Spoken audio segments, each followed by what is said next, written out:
लहान लेकरं कशी सोडायची आम्ही? दादानं जरी सोडले, सरपंचानं सोडलं, लेकरं सोडून मी कुठं जाणार आहे?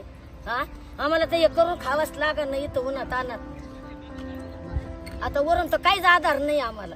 एक आधार आमच्या डोक्यावर काहीच आधार नाही. लाडक्या बहिणीचे पैसे दिले आणि लाडक्या बहिणीला रडायला लावलं.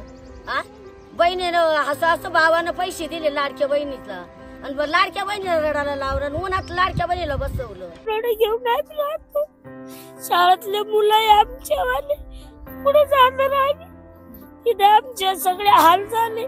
सगळे बिरडा रोडावर पडेले आमच्यावाले. आम्हाला कुणाचा आधार नाही, काही नाही त्याच्यामध्ये. आता कोणीच आलं नाही आमच्या पाशी. भेटायला नाही आलं का कोणी, काही म्हणायला नाही आलं का तुम्ही उपाशी आहे का तापाशी आहे. तर आमचं काम होतं या लोकांनी आमच्याकडे येऊन पाहावा म्हणून इथं.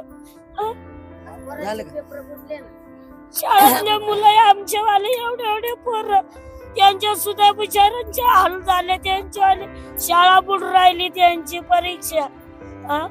कोणी 8वीला आहे, कोणी 5वीला आहे, कोणी 6वीला आहे. सगळे मराठी शाळामध्ये आहे.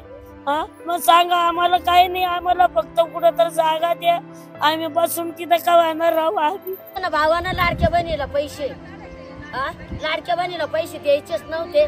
बहिणीला उन्हात नको आणि भाषाला उन्हात नको. कशी तिची परिस्थिती, बहिणीनं कशी परिस्थिती, कसे दिवस काढले असते ना. पैसे कोणा मागितले, बहिणीनं मागितले तर का भावाकडे, का भाऊ मला पैसे दे, मला उन्हात बसव. तसे आता भावाला दया माया यावा आणि त्यानं आमची सोय करावा.